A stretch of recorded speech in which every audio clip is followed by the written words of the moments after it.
Hello everyone, I'm Dr. Mark Darcy and today I'm going to talk about the heart and the circulatory system. So I'm going to talk about the structure of the heart, I'm going to talk about the functions of different regions of the heart, I'm going to talk about the cardiac cycle, there's going to be a nice animation about the cardiac cycle at the end, and I'm going to talk about the innervation of the heart. So we should give you a good overview of, well, one of the most important organs of the body. So let's get started. Okay, so here we go. The heart and circulatory system. Here is a heart, the pump of the body. So this is a pump of the circulatory system. The thing that makes it circulate, that is the pump, the heart. Different animals have different structures to their hearts, but all mammals have a very similar structure. The four chambers that we have, the two aorta, and the two ventricles separated by various valves. We'll get into those valves as we move along. So the heart, it's a pump of the circulatory system, weighs about 350 grams and beats about 10,000 times per day. I mean, this does vary. It depends on your size, how fit you are, and the level of activity that you perform. But it's about 10,000 beats per day on average. The location of the heart. It's in a part of the body known as the mediastinum. So as you can see from the image, the mediastinum extends from the sternum, the bone between the rib cages at the front of the body, to the vertebral column, medially between the two lungs.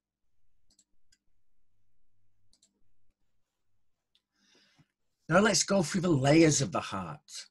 The outer layer of the heart is known as the pericardium, the membrane that surrounds and protects the heart. Think about it like a little bag that the heart sits in.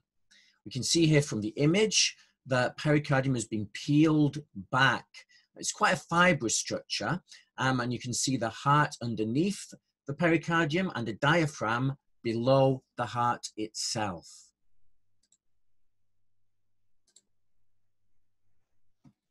Then there are three distinct layers of the heart underneath the pericardium. We have the epicardium, the myocardium, and the endocardium. The epicardium is just beneath the pericardium. It's a thin, transparent outer layer of the heart wall. It's basically like the skin of the heart. So the pericardium is the bag that the heart is in. The epicardium is like the skin on the surface of the heart. Beneath the epicardium, we have the myocardium. This is a thick middle layer of cardiac muscle, a specialist kind of muscle that can beat for an entire lifetime. Well, it always beats for an entire lifetime. So basically, the myocardium is a bit that does the pumping. Then we have the endocardium, the inner layer of the heart. It's made of something called simple squamous epithelium, a type of cell, type of tissue. It's continuous with the veins and arteries of the vasculature system, the endothelium. So the inner layer of the heart continues and becomes the arteries and the veins.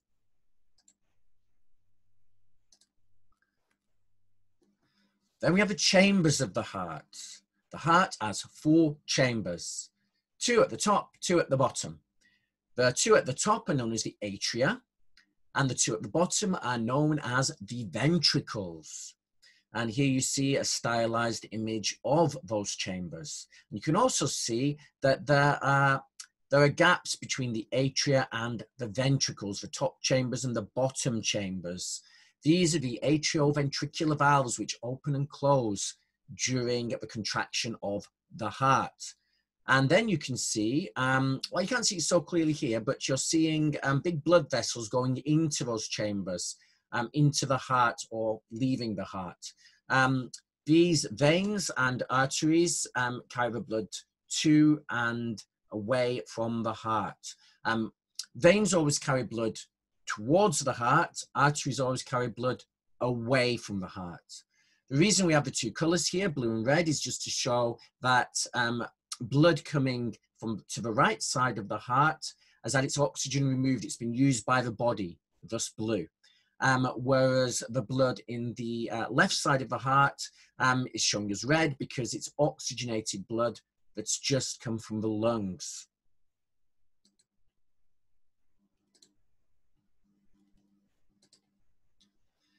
Now let's go a little bit more into the anatomy and the circulatory system itself. So there are really two separate circuits in a circulatory system. There is one circuit that you could loosely describe as the right side of the heart and one as the left. The right heart, you have the right atrium at the top and the right ventricle at the bottom. So we have atrium and we have ventricle. So basically the right atrium and ventricle, they take venous blood, blood from the veins that is returned from the body, and they pump it to the lungs for oxygenation. This is known as the pulmonary circuit. So blood comes from the body where it's used its oxygen, it comes into the right side of the heart at the right atria, down into the right ventricle, and then out from the right ventricle to the lungs via the pulmonary artery. Pulmonary artery takes blood from the right ventricle to the lungs. Then we have the left heart circuit, known as the systemic circuit. Here, the left atrium and left ventricle take freshly oxygenated blood that has just returned from the lungs via the pulmonary vein. Remember, arteries leave the heart and veins come to the heart. So the pulmonary vein takes blood from the lungs. This blood has got oxygen, takes it to the left atria, then down into the left ventricle, where it leaves the left side of the heart via the aorta, the major artery, to then travel around the body. The aorta, as it leaves the left ventricle, branches into many other arteries. For example, the carotid artery supplies blood to the brain. The hepatic artery carries blood to the liver, renal arteries to the kidneys, etc., etc. So we have the pulmonary circuit on the right, carrying deoxygenated blood from the body to the lungs, and we have the systemic circuit on the left, carrying oxygenated blood from the lungs to the body.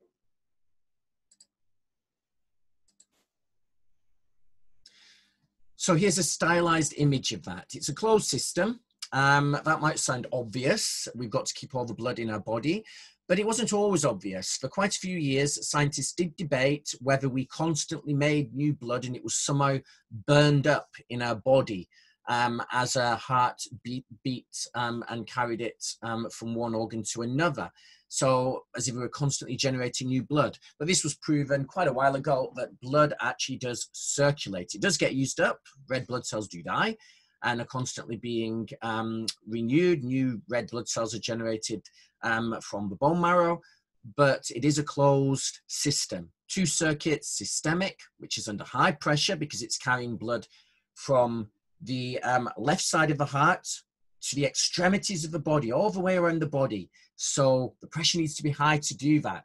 We have a system of arteries, which are very strong. And then we have the pulmonary circuit. Blood has used all its pressure up. That was used as the blood made it to all the organs and went through those organs. So the blood in the veins returning to the right side of the heart, and then the lungs is under low pressure. It's under low pressure, and it stays under low pressure because the right side of the heart, blood comes from the body, goes down into the right atria, down to the right ventricle, and then it leaves the right ventricle via the pulmonary artery to get to the lungs, but the lungs are right next to the right side of the heart, so it doesn't need to be under much pressure. So the pulmonary circuit is under low pressure. Arteries have high pressure, much higher than veins, and supply blood to tissues. Veins are a kind of blood reservoir. They return blood to the heart, known as venous return. Then we have the coronary blood vessels. The myocardium gets nutrients from blood flowing through the coronary circulation. So when the blood leaves the left ventricle, I told you that it leaves through the aorta. You can see the aorta in this image. There's an aortic arch. And then the aorta splits into other arteries that supply blood to different organs of the body. Now, the thing is, the heart itself needs blood. The blood going through it doesn't supply the heart with oxygen and nutrients. You need blood vessels going right through the muscle of the heart to supply the heart with all the nutrients and oxygen that it needs. And these blood vessels are known as the coronary arteries. And as you can see, these coronary arteries branch off from the aorta straight away and then go through the tissue of the heart, supplying that tissue with nutrients and with oxygen. When one gets a heart attack, quite commonly it's due to one of these coronary blood vessels becoming blocked or rupturing. So it can become blocked with fat, there can be a clot in there, there can be a small bulge, an aneurysm that pops. But the point is, if one of these blood vessels becomes blocked in any way, then nutrients cannot pass through the blockage, and neither can oxygen. So imagine if down at the bottom of the heart there was a blockage at the end of a coronary vessel. Now that means that the tissue beyond the blockage will starve of oxygen and nutrients, and within a few hours it will be permanently damaged, it will die.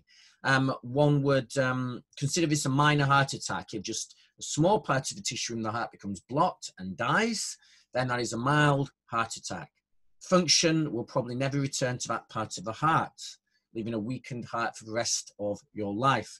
If the blockage is higher up, however, then it could block the circulation of blood through the coronary arteries to a huge region of the heart. That would be a massive heart attack. And a massive heart attack could lead very quickly to death. When someone has a heart attack, when you get the symptoms of a heart attack, which are slightly different between men and women, you get the pain in your chest, and in men you tend to get the stiff left shoulder, not so much in women.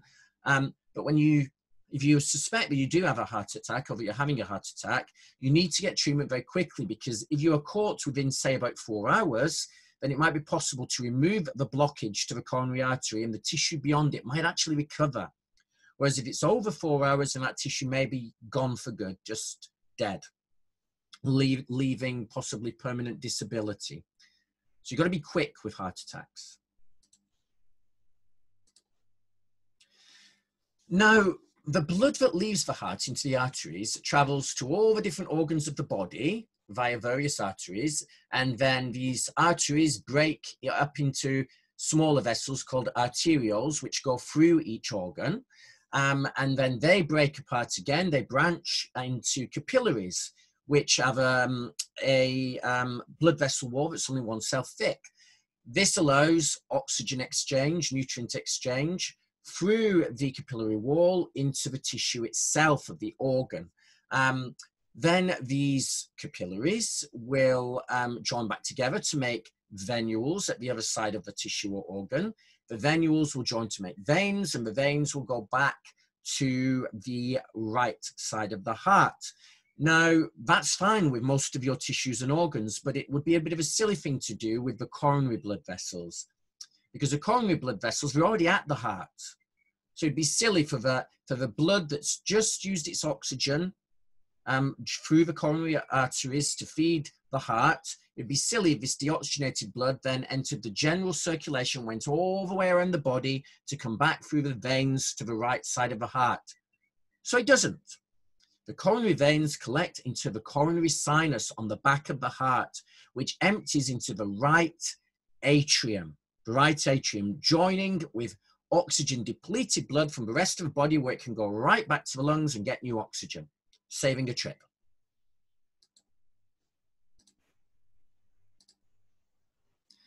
Here we can see the difference between the left and right side of the heart. Because the right side of the heart has got to just pump blood from the heart to the lungs, which are right next to it, it's much smaller, much thinner, the muscle within it. The myocardium is less dense. The left ventricle, however, has quite thick myocardium, quite thick muscle, because that muscle has got to be able to pump strong enough to pump blood around an entire body. So the right and left atria complete filling of ventricles before the ventricles contract. The ventricles are the main pump for pulmonary and systemic circuits. Pulmonary circuits at lower pressure, so smaller muscle is needed.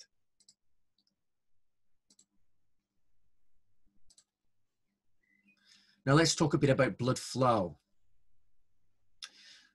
Okay, there's not a lot of maths in here, and it's pretty obvious maths.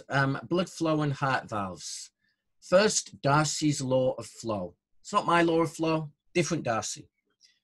Q equals delta P over R. Ohm's law.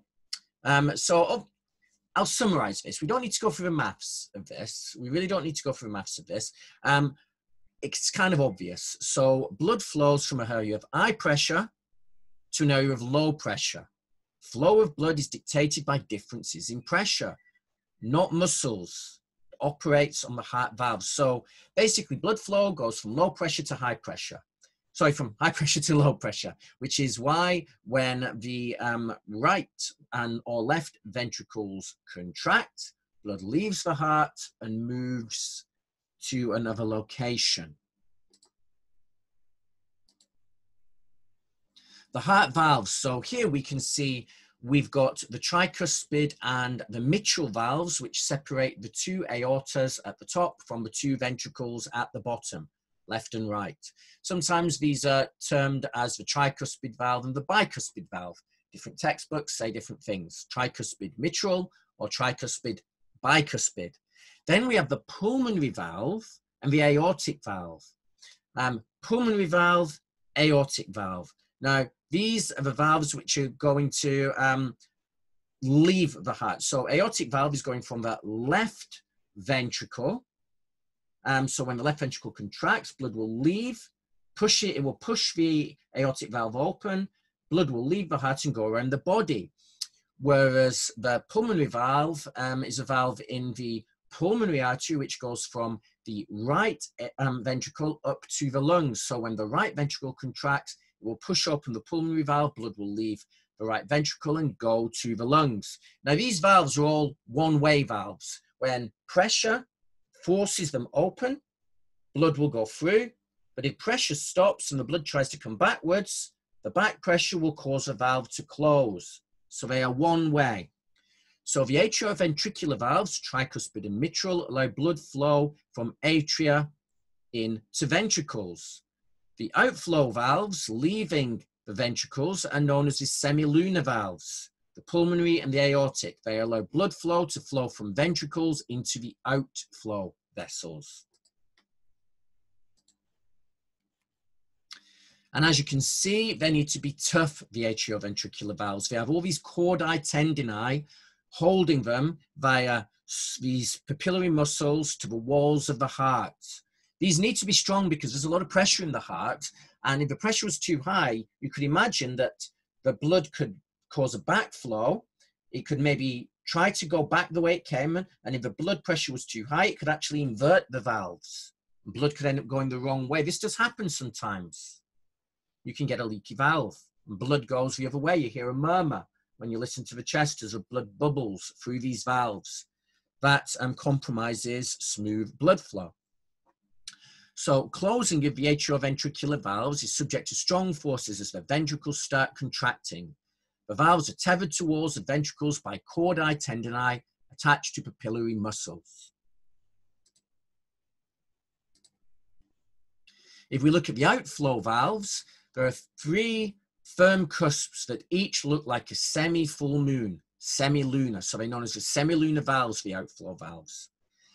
They open with ventricular ejection, close when blood in the aorta and pulmonary outflow tracts begins to leak back into the ventricles. So blood pushes down, valves open, and then when the heart stops beating and blood tries to fall backwards, the blood falling back closes those valves.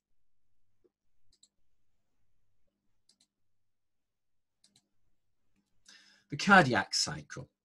Cardiac cycle, there's going to be an animation at the very end of this talk showing the cardiac cycle. But the cardiac cycle is everything that happens in one heartbeat. One heartbeat is very short, less than a second. But a lot happens in that heartbeat. A lot happens in the heartbeat. So let's go through the steps. Cardiac cycle, all events associated with one heartbeat, including diastole, the relaxation phase, and systole, the contraction phase of both atria and ventricles. So the atria, the chambers at the top, they both contract in synchronicity. This forces blood down into the ventricles, which are stretched. So when they contract, this is known as systole, contraction. Meanwhile, the ventricles will be relaxed, so they will be in diastole.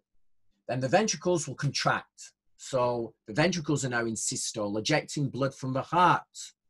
Meanwhile, the atria go back into diastole. They relax so that more blood can enter the heart.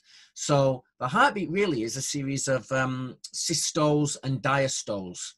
Systole is when a chamber contracts, the two atria contract at the same time, followed by the ventricles. Diastole is when they relaxed. So when the ventricles are relaxed, or when the atria are relaxed. In each cycle, atria and ventricles alternately contract and relax. In atrial systole, the ventricles are relaxed. In ventricular systole, the atria are relaxed. The average time required to complete this entire cycle is 0.8 seconds. That's at an average heart rate of 75 beats per minute. So average heart rate. So it's very quick. But we're going to subdivide this into even more divisions now. So let's get to that. But before we get to that, let's just talk a little bit about how we test our ventricular function. So everyone's had a blood pressure test. You can see this little gadget on the arm. It's inflated by the doctor or the nurse. It builds up pressure. So when it builds up pressure, what it basically does is it closes the artery that takes blood along the arm. So your heart is beating. That means high pressure in your blood. The blood is going through the artery, but when the pressure is high on this device, it causes the blood vessel to snap closed. So even with your heart in systole, blood cannot be pushed through this artery. So when the doctor listens past where the blockage is, he can't hear anything. Not at first. Then what he does is he starts releasing the pressure whilst looking at a pressure gauge. And he listens for a sound. Well, no, it's all done by a machine, but used to listen for a sound. And what he's listening for, basically, is to hear a beat as blood moves through the artery, because at some point that pressure, as it relaxes, will relax to the point where the pressure from your ventricle, well, it's in systole, will be enough to push blood through and force open the artery. That will be a sound. That sound is the sound of ventricular systole.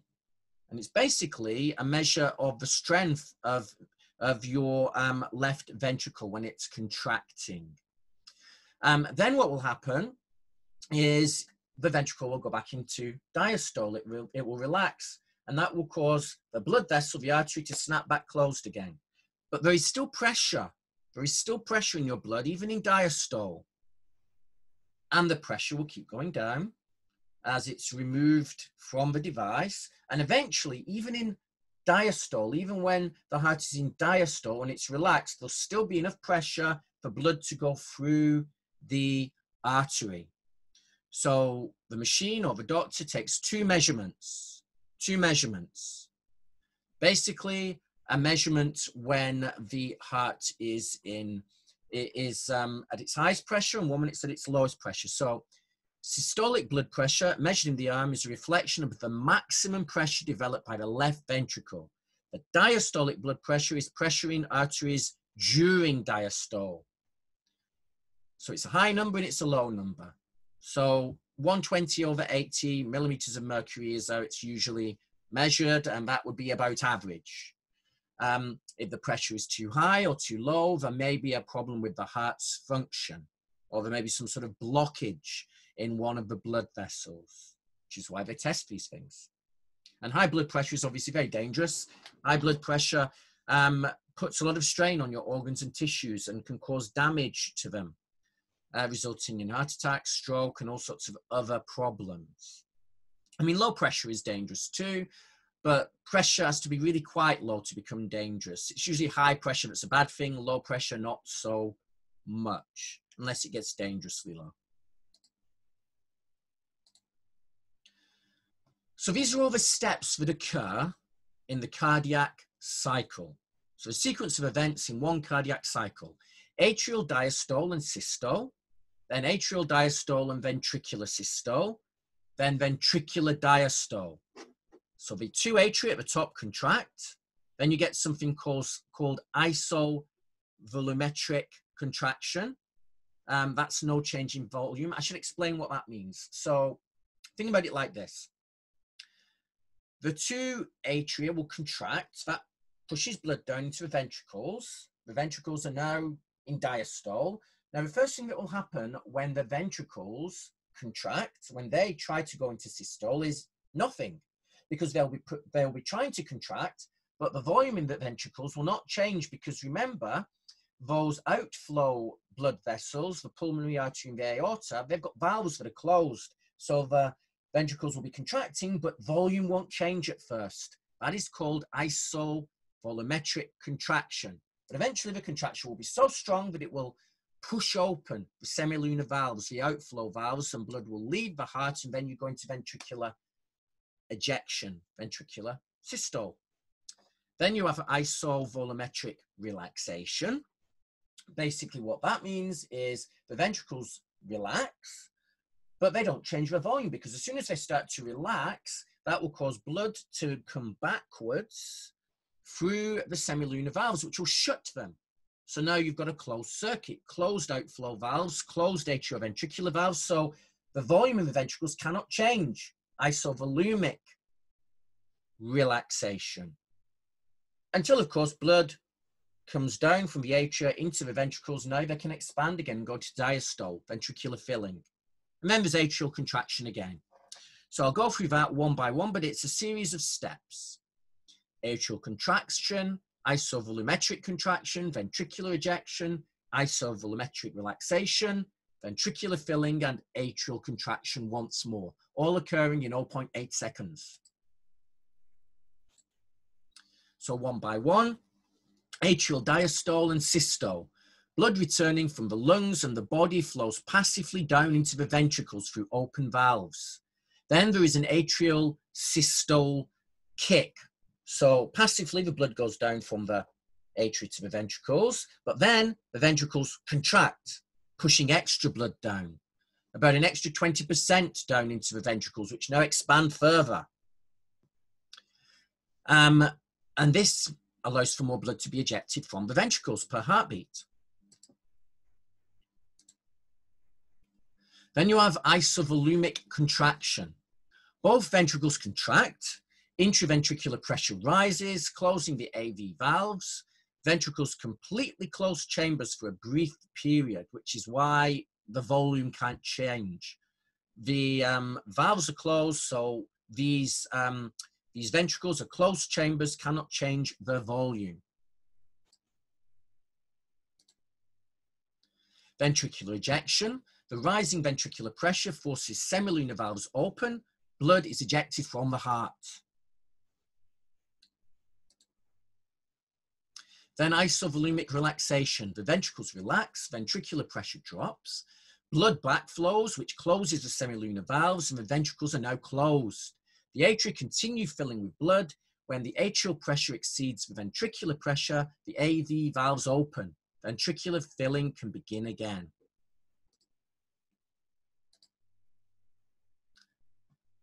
So the whole circuit is over. So one cardiac cycle. I think you probably understood that, but if it was a little bit unclear, just go back again. So what are the heart sounds when you listen to a heart? You might think it's the sound of your heart beating. It's the sound of the muscles going thump, thump, thump, thump, thump, thump. It's not actually true. That's not actually what the doctor is listening for when he puts his stethoscope to your chest. The heart sounds are not made by the muscles contracting. They are made by valves snapping shut. Remember, you've got 4 valves, the 2 atrioventricular valves, one on either side, that separates the atria from the ventricles, and then the 2 outflow valves, the semilunar valves, one in the pulmonary artery, one in the aorta. They snap shut as well. So remember, they are pushed open as blood leaves. Then when blood tries to fall back down again, they snap closed. So you hear 2 sounds. This is known as auscultation. You hear 2 sounds when you listen to a heart. You hear big sound and a little sound, a big sound and a little sound. Bum, bum, bum, bum, bum, bum. The big sound is the 2 atrioventricular valves snapping shut as the ventricles contract. And the little sound, the quieter sound, are the 2 semilunar valves snapping shut at the end of ventricular contraction. So S1 is a closure of the tricuspid and mitral valves. The S2 is a closure of the semilunar valves. Now, once again, a doctor can learn a lot by listening to your chest. Basically, he can tell if there's a problem. For example, maybe you hear a third sound. Have a think for a second. What do you think a third sound could be? Bump, bump, bump, bump, bump, bump. The third sound could mean that the 2 atrioventricular valves are not snapping closed at the same time. One is snapping closed before the other, which would give another sound, a third sound. And that's a problem because your heart needs to beat in sync. This is known as an arrhythmia. If the rhythm of the heart contraction, of the closing of the valves is not even throughout the heart. And it can cause all sorts of problems. But obviously a doctor doesn't just listen for those sounds when he listens to your chest. He's listening for little bubbling noises that might indicate that blood is leaking through some of your valves because they're being overstretched, overstrained, perhaps because you're overweight or have high blood pressure or some other underlying condition. And by the way, this lack of synchronicity is quite common in people that are, well, not common, but it can be more common in people that are overweight. If the heart gets too big, becomes damaged, the nerves that go through it and synchronize your heart rate can also become damaged.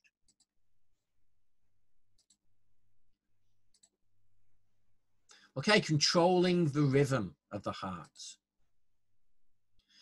First of all, the initiation of the heartbeat. The heart is known as an autorhythmic muscle. It beats all by itself. You can take your heart out of the body and it will continue beating. It doesn't need to be told by the brain to beat. It's got its own control center. That control center is known as the pacemaker. You can see the pacemaker right here. That pacemaker controls the rhythm of the heart, the speed that it contracts. Technically, the term is not the pacemaker. It's the SA node, sinoatrial node, SA node. And it sends impulses throughout the heart to coordinate the speed of contraction and to cause the heart to beat. It's myogenic. When transplanted hearts are rewarmed following cardiopulmonary bypass, they begin to beat spontaneously, all by themselves. So coordinating the contractions. So individual cells form bands of muscle around the heart. These are known as functional syncytiums. Functional syncytiums. So you can see these bands around the heart. They squeeze, and when they squeeze, the chambers of the heart contract. There's 2 functional syncytiums, 2 of them, one at the top, one at the bottom. So the 2 atria can contract together, the 2 ventricles can contract together.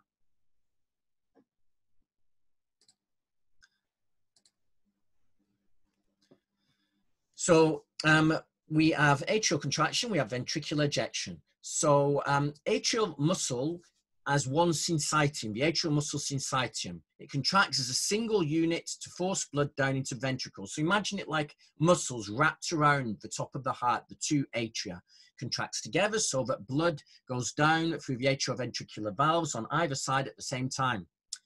Then you have the ventricular syncytium. This starts contracting at the apex, at the very bottom of the ventricles, and squeezes upwards, which pushes the blood to the outflow vessels, through the semilunar vessels out of the heart.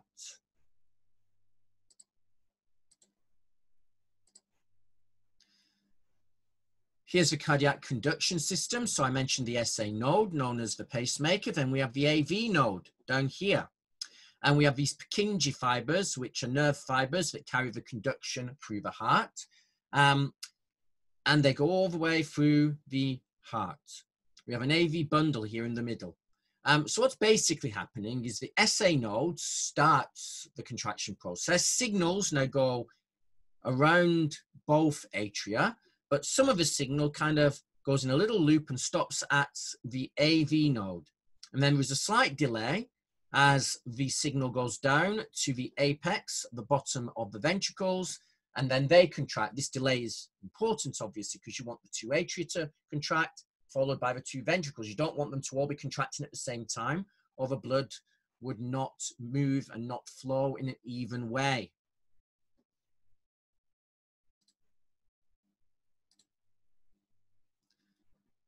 I'm not going to go into too much detail about how exactly the heart itself contracts. I want to give you an overview in this talk, but we have excitable cells. So there are membranes of the cells in the heart itself.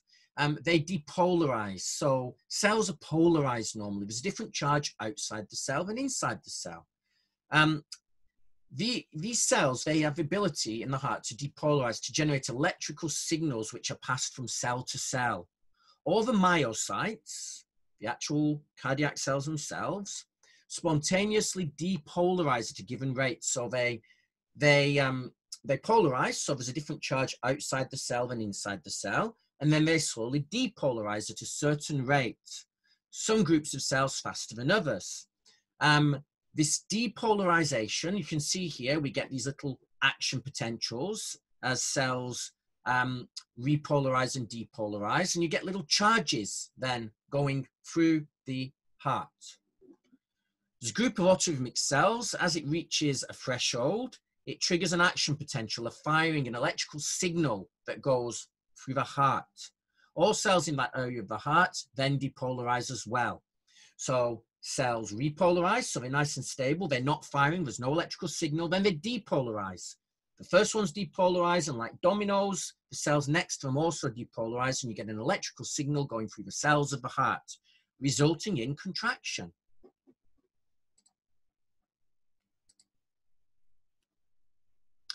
So the SA node, the pacemaker, sets the pace. Its location is in the right atrial wall, just below where the superior vena cava enters the chamber. The superior vena cava is basically the vein carrying blood back to the right atria from the body, then goes down to the right ventricle, then out through the pulmonary artery to the lungs. Okay, so there's a spontaneous depolarization of autorhythmic fibers in the SA node. They fire about once every 0.54 seconds. That gives you about 110 action potentials per minute. Bzz, bzz, bzz, and then the heart can beat.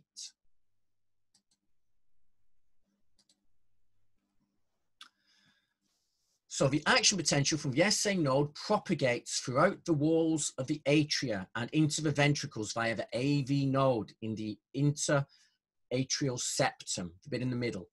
At the AV node, the signal is delayed, allowing the atria a chance to move blood into the ventricles. I think I mentioned that earlier. From the AV node, the signal passes through the AV bundle to the left and right bundle branches in the interventricular septum towards the apex, the bottom of the heart, the peak of the heart. Finally, Purkinje fibers rapidly conduct action potential throughout the ventricles, and the ventricular syncytium can contract.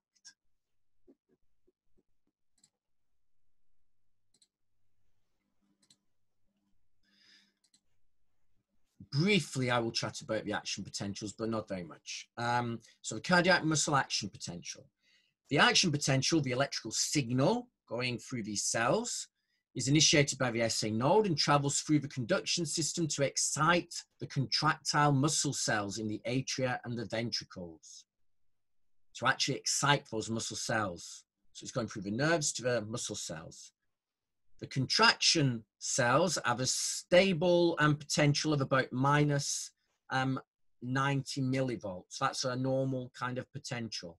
As the action potential propagates throughout the heart by opening and closing various sodium and potassium channels, that's basically how you get the charge. You pump sodium, for example, out of the cell. Sodium's positively charged, so the outside of the cell is positively charged compared with a negative charge inside the cell. Then when you want the cell to fire, you just open channels that let the sodium flow back in. Charge changes, you get an action potential, as you can see here. So there's the membrane potential. Here we have time. We look at the key, we have depolarization of these cells when they're basically losing their charge, they're about to fire. Repolarization, when they try to get their charge back and go back to original voltage of -90. There's a brief refractory period when not much happens. Basically, everything is reestablishing itself. And then we have contraction. So, one, rapid depolarization due to sodium flowing back into the cells as those sodium channels open. Remember, it's pumped out so that you have a negative charge inside compared with outside. You open the channels, sodium flows back in. So rapid depolarization due to sodium inflow when the voltage gated fast sodium channels open. Then you have a plateau, maintained depolarization due to calcium, which is also positively charged like the sodium inflow when the voltage gated slow calcium channels also open, and potassium outflow when potassium channels open. You don't need to know details about this, just think you pump a charge out, you let a charge in. You pump a charge out, you let a charge in. And that changes the potential, the charge of the cell, and allows us a firing of an electrical signal through the heart. Repolarization due to closure of calcium channels and potassium outflow when additional voltage gated potassium channels open. So here you can see an action potential in cardiac muscles, and you can see what's going on as we go through it. So here we have the membrane potential, the charge of the membrane of a particular cell. Sodium and calcium positively charged. Sodium and calcium channels are closed. So charge is locked outside. It can't get through, it can't move through membranes. Open potassium rectifier channels keep the TMP stable, keep the potential stable at -90 millivolts. Here we can see transient potassium channels, they open, and potassium efflux, it's going the other way, it's moving through the membrane, returns the potential to about 0. Then there's an influx of calcium through calcium channels. It's electrically balanced by potassium going the other way. So calcium's coming in, potassium's going out. And this keeps a kind of delayed reaction before the charge drops fully. Calcium channels now close, but delayed rectifier potassium channels remain open. And there's a return to the resting potential here of -90 millivolts. So channels opening, channels closing. They let charged particles in or they pump them out, and that changes the electrical charge across the membrane of the cell. And this is what's actually going on within a cell itself. So within an actual muscle cell. So here we've got the cardiac muscle, healthy cardiac myocytes. Here we've got the channels in the cell membrane. This is called the sacroplasmic reticulum. They're little membrane-bound structures within the muscle cells. Contraction, relaxation. Fibers, muscle fibers slide over each other and then relax, and then slide over each other and relax. That's so your muscles contract. And they contract based on charge. How much calcium is flowing in to the cell. It's pumped out, it's allowed in. It's pumped out, it's allowed in. Same is happening with the sacroplasmic reticulum. Charged ions are pumped in, let out, pumped in, let out. This change in charge causes contraction, relaxation, contraction, relaxation.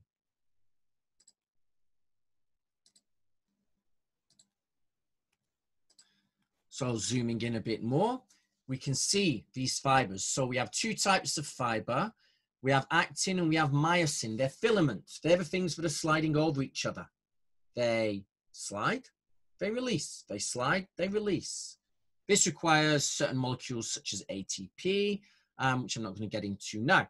So this is the same mechanism, by the way, that cardiac muscles contract, or it's very similar to the way skeletal muscles contract, the muscles that are under your voluntary control. So electrical activity leads to calcium release from the sacroplasmic reticulum. Remember those membrane-bound sacs within the cells themselves. So this electrical activity causes the channels to open, and this lets the calcium come out of the sacroplasmic reticulum into the cytoplasm, the liquid of the cell. Actin and myosin filaments go through the contraction cycle. They slide over each other. Tension is developed as filaments slide past one another. Hormones such as adrenaline, epinephrine, that are released by the sympathetic nervous system. So when you get a shock, when you need to fight or flight, all that kind of thing, you get more energy, your heart rate increases. That's because adrenaline is being released through your sympathetic nervous system. Adrenaline actually binds to the heart, and it causes an increase in contraction force by enhancing calcium entry into the cytoplasm of the cell. So it leaves the sacroplasmic reticulum into the cytoplasm of the cell that bit quicker and in larger amounts, and therefore contraction is stronger. Heart rate increases. So a bit more about the cardiac muscle action potential. There's a plateau, then a refractory period in the cardiac muscle. It lasts longer than the contraction itself, so it sort of pauses. The charge doesn't straight away fire again, fire again. There's a pause, a refractory period. In normal muscles that, sorry, I shouldn't say normal muscles, in skeletal muscles that you're under conscious control of, you don't get that plateau, so you can contract muscles that bit quicker. Well, it's more complicated than that, but I'm simplifying. Another contraction cannot begin until relaxation is well underway. Tetanus, by the way, is when a muscle goes into sustained contraction, tetany. Cannot occur in cardiac muscle, leaving sufficient time between contractions for chambers to fill with blood. If tetanus happened in the heart muscle, blood flow would cease. So you can contract a muscle, it can go into tetany. Skeletal muscle, cardiac muscle cannot.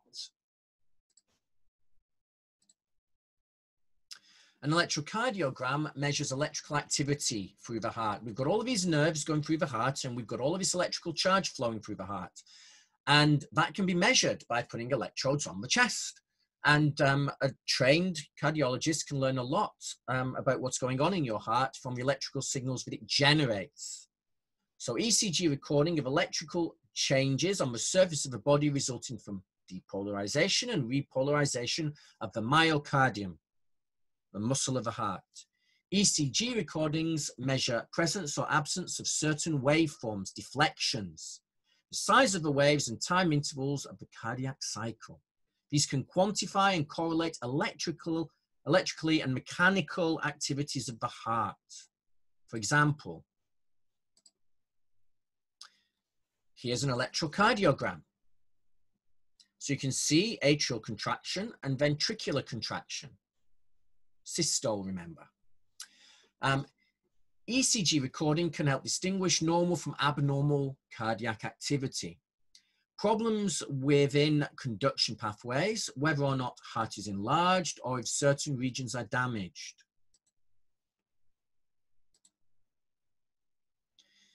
Here you can see the different phases within different parts of the cardiac cycle and what that would look like on an electrocardiogram. So here you can see ventricular systole, atrial systole, depolarization, repolarization. You can see a difference in the chart. This takes a lot of training to actually understand because everyone's heart is slightly different, and it takes doctors a number of years to be able to read one of these charts.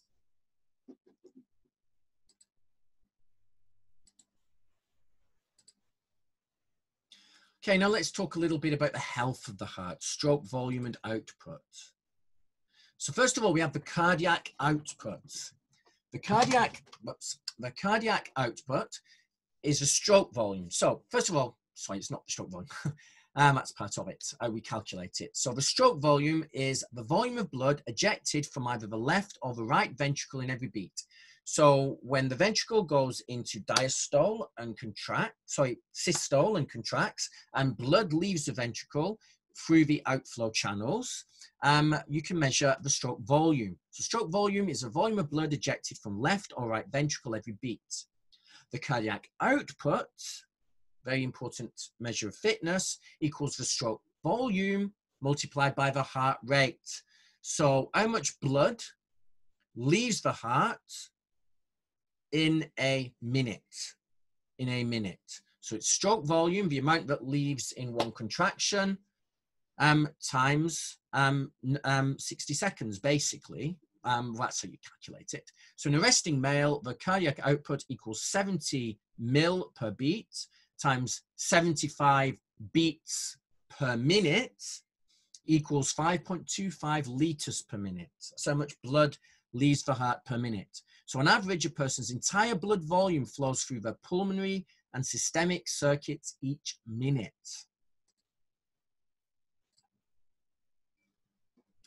Cardiac output is affected by changes in the stroke volume, the heart rate, or both. So your health has a really strong effect on this. If you have a heart that cannot contract very hard or doesn't have a big volume, then you pump out less blood with each beat. So your stroke volume is less. Cardiac output can be affected by this. So the rate that your heart rates, the rate that your heart beats, the volume that leaves your heart with each beat affects your cardiac output and your health. So 3 important factors that affect the stroke volume: the amount of ventricular filling before contraction, this is known as preload; contractility of the ventricle, that's the strength of contraction, which is related to calcium levels. Certain drugs are used to kind of modify calcium levels in your blood if you have a problem with things such as blood pressure or weak heart or whatever. Resistance in the blood vessels, the aorta or the valves, aortic valve when damaged, or the heart is pumping into afterload. So resistance, if you've got a blood vessel that blood's got to go through, and it's a hard blood vessel because it's in stenosis, or it's a partially blocked blood vessel, so there's a narrower diameter to it, then that's going to mean that it's harder to get blood through it. And that affects cardiac output. Pressure volume loop for the left ventricle. So SV equals the difference between the end diastolic volume, EDV, and the end systolic volume, ESV. ESV equals amount of blood in each ventricle at the end of systole, contraction. EDV equals amount of blood in each ventricle at the end of diastole, relaxation. So SV equals EDV minus ESV. If you don't get that, just maybe rewind a little bit, go through it a couple of more times and take a look at this image so you can kind of put it all together in a mental picture. So Frank Starling's law of the heart. The more the heart muscle is stretched, filled before contraction, that's for preload, the more forcefully the heart will contract and the greater the volume of blood ejected during systolic contraction. Stimulation of the sympathetic nervous system during exercise increases venous return, stretches the heart muscle and increases the cardiac output, as we can see here, looking at stroke volume against increased preload. Normal heart. And then when you've got adrenaline and all these things flowing through your body during exercise, when your sympathetic nervous system is stimulated.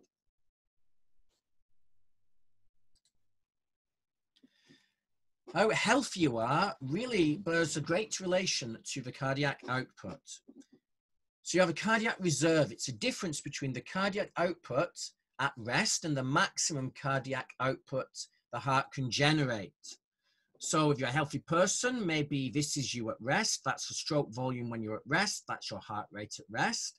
But you've got all this reserve capacity so that when you need to exercise, when you need to run or be physically active, you've got all this reserve so you can increase your cardiac output.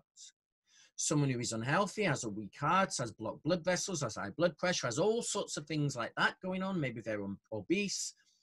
They would have a graph that would look very different from this. This resting box would fill most of the total size with very little reserve. Basically, if you pant when you walk upstairs, you don't have much reserve.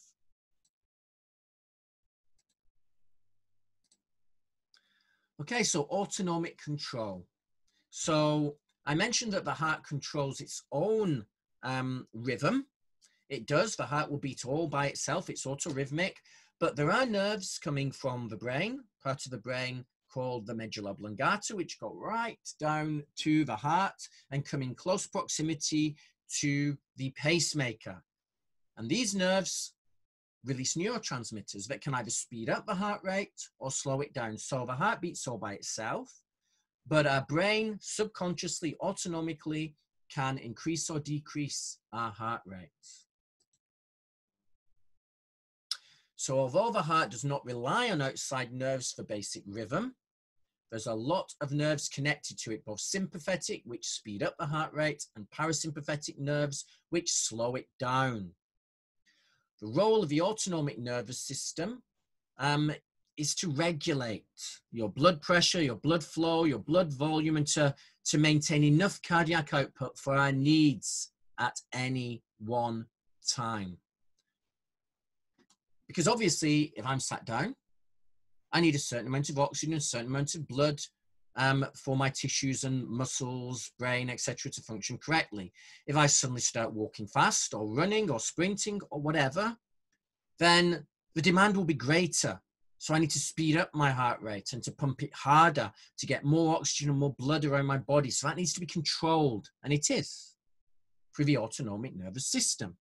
When I lie down and go to sleep, I need to slow it all down, again controlled by the autonomic nervous system. The sympathetic part of the autonomic nervous system increases the heart rate. Increased calcium entry in the myocytes, the cells of the myocardium occurs. And there's an increased force of contraction.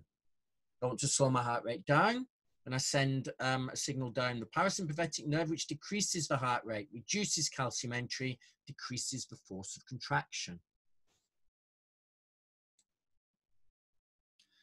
So autonomic nervous system innervation. So there's the cardiovascular center part of the brainstem.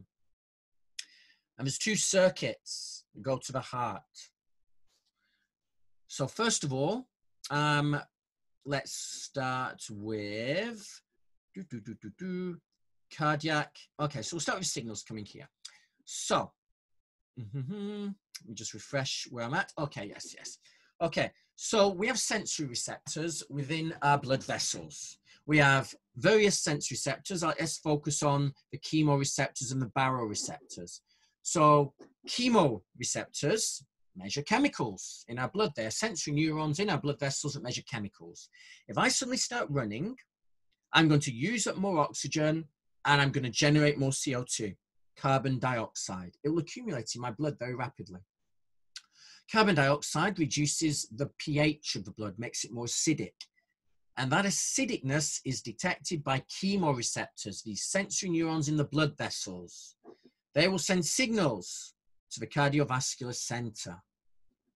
There are also baroreceptors. Baroreceptors detect pressure.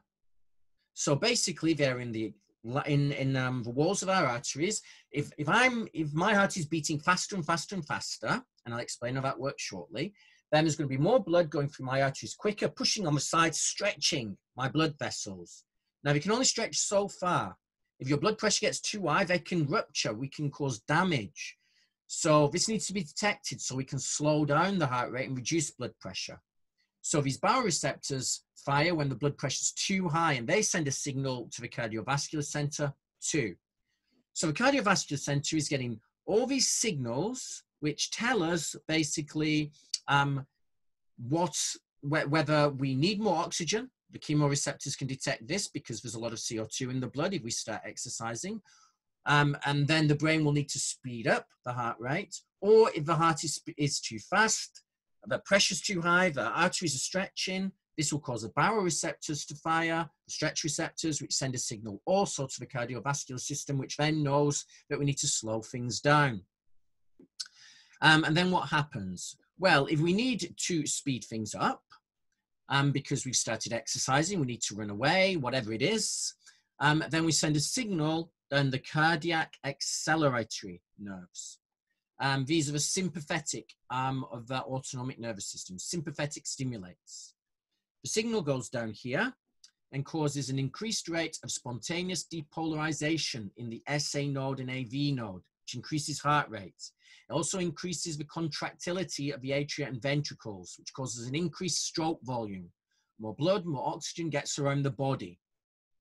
So the cardiac acceleratory nerve basically is connecting with the SA node, the pacemaker, and telling it to fire more, greater signal, greater heart rate, greater power, stroke volume.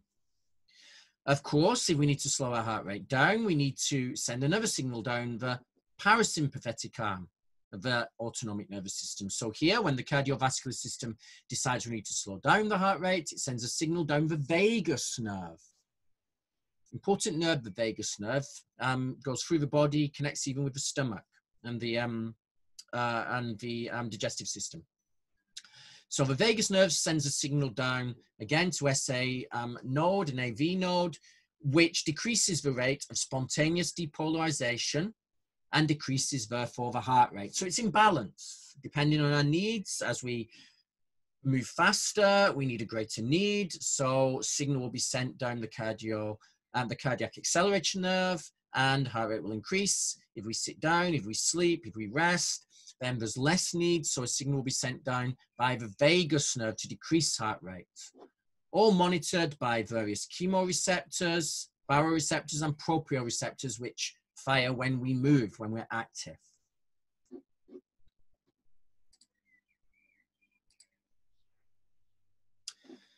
So modulation of the heart rate, sympathetic nervous system.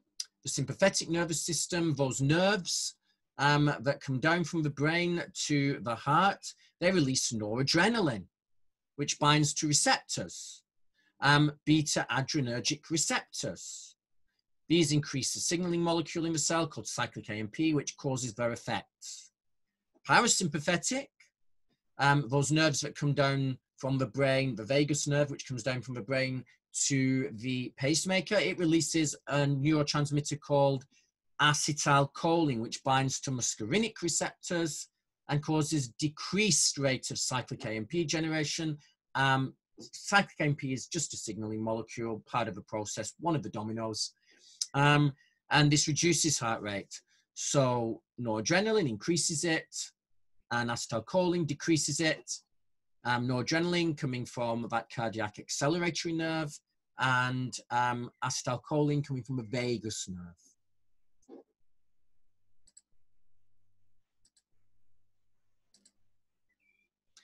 Okay, so now let's go through some of the arteries and the veins themselves. Arteries and veins attached to the heart. There are major arteries, the aortic arch, the arch up here at the top. So the aorta, as it leaves the left ventricle, goes into a little arch and then branches off. So there's major arteries. The aortic arch has ascending and descending portions that carry blood through arteries to different parts of the body. The major veins are the superior and inferior vena cava.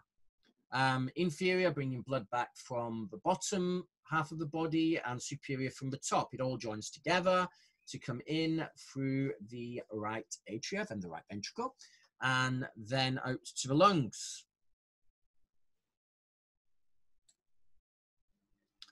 So here we've got the systemic circuit.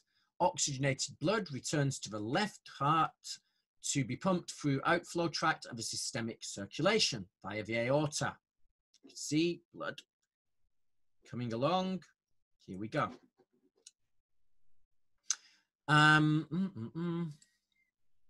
the pulmonary circuit, deoxygenated blood to the heart from the body, venous return, flows into the right atrium from three sources to vena cava and the coronary sinus. Let's not forget the coronary sinus.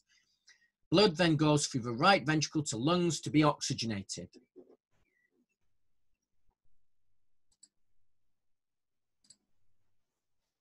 The blood vessels, arteries are the vessels that always conduct blood away from the heart. They usually contain oxygenated blood.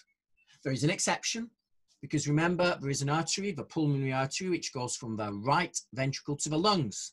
That doesn't have oxygenated blood. That doesn't. The blood's just come around from the body through the right heart, pulmonary artery to the lungs. So oxygen arteries usually have oxygenated blood in, but not the pulmonary artery, because it's used all its oxygen and it's going to the lungs. Arteries are thick walls.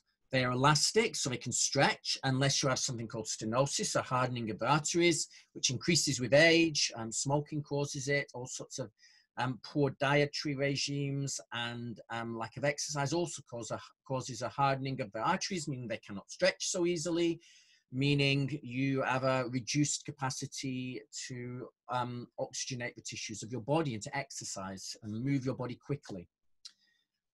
As they bifurcate, they get smaller and less elastic and more muscular. Arteries become arterioles, become capillaries. The capillaries thread through an organ with oxygen and nutrients diffusing through the capillary walls into the tissue of the organ, and waste products and CO2 diffusing back.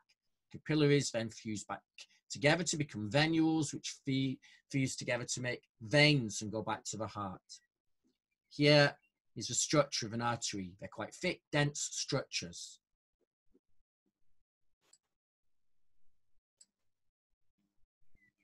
So arteries have different structures as their function changes. So the thickness changes depending on where they are and what they're doing. Arterioles, that's where you get the greatest pressure drop from arteries to arterioles. You don't too much pressure as blood vessels go into an organ. If you do, then you will damage the organ.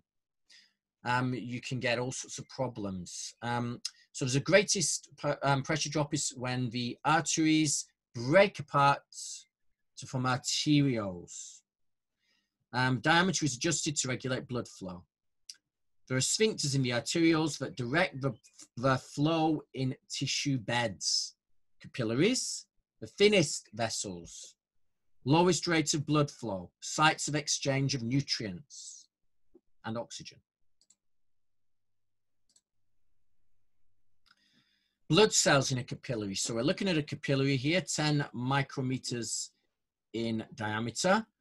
So here is a capillary going through some tissue. And as you can see, here's an erythrocyte, which is a red blood cell. It almost fills the capillary. You want these blood cells to go through the capillaries in almost single file so that they come in contact with the membranes of the capillaries, and oxygen and nutrients, etc., can leave the capillary, go into the tissue, and waste products can flow back again.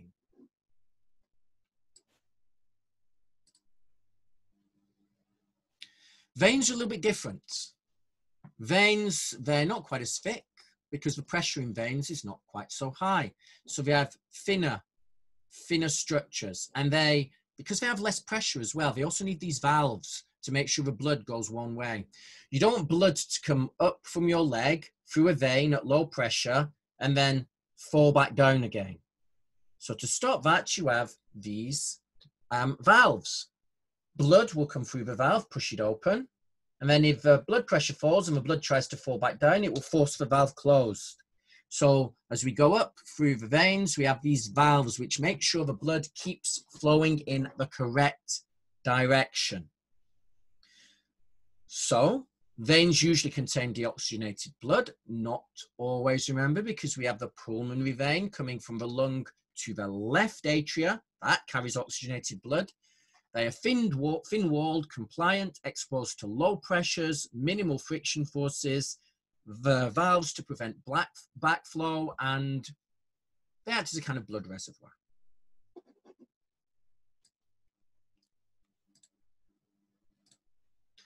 So zooming in a little bit more with the veins.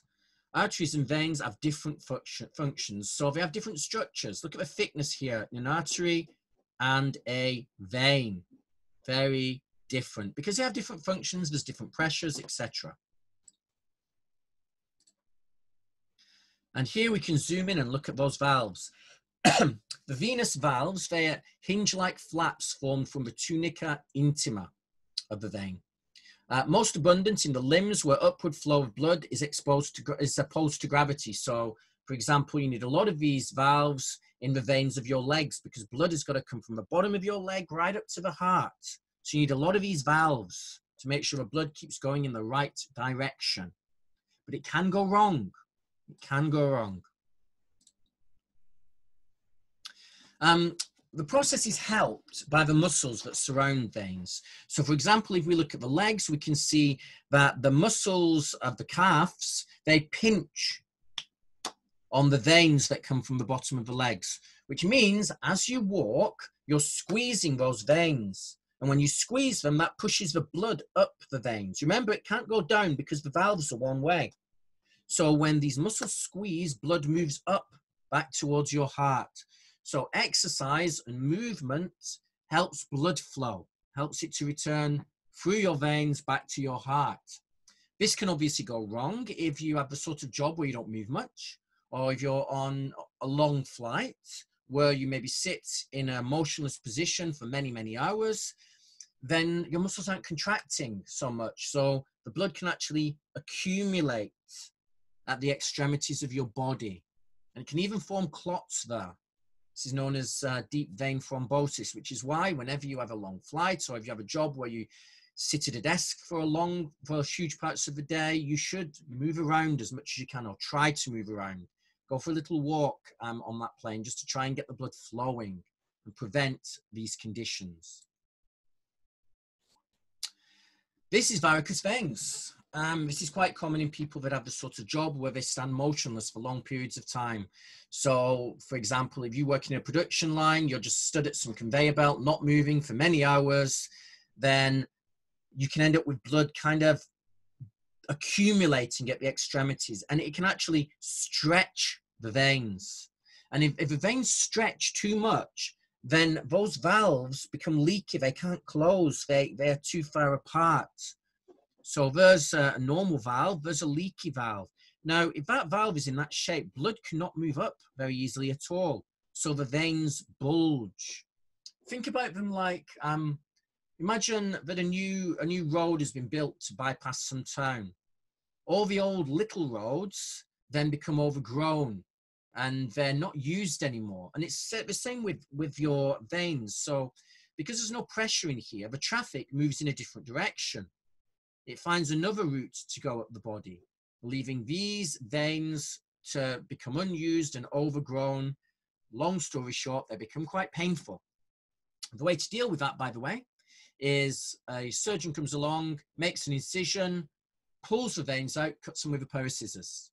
There's not a lot of blood that leaves the body when this happens because there's no pressure in here really.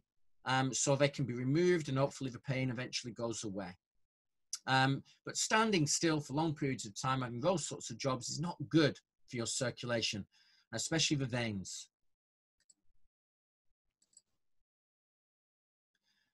Blood pressure I talked about earlier. I'm not going to go through it again, but as we can see here, we measure through the brachial artery that goes down the arm. Systolic blood pressure, highest pressure measured during left ventricular systole when the aortic valve is open. Diastolic blood pressure, lowest pressure measured during left ventricular diastole when the valve is closed.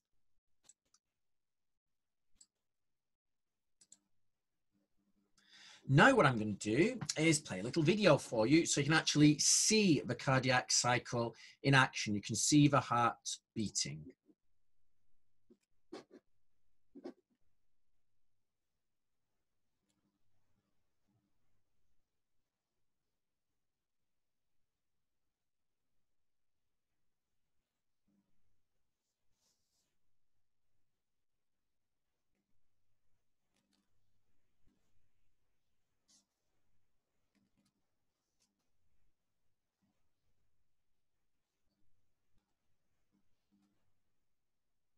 So you're seeing the cardiac cycle.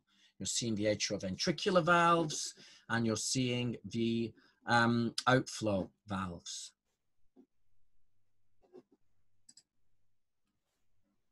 It's quite a good short video, but it shows you the heart in action. Oh, whoops. Okay, so thank you very much for watching. Hopefully you've learned a bit about the heart. It's more complicated than many think. Here's my Twitter handle. I look forward to speaking with you all very, very soon. But that, for now, is all. Goodbye and have a great day.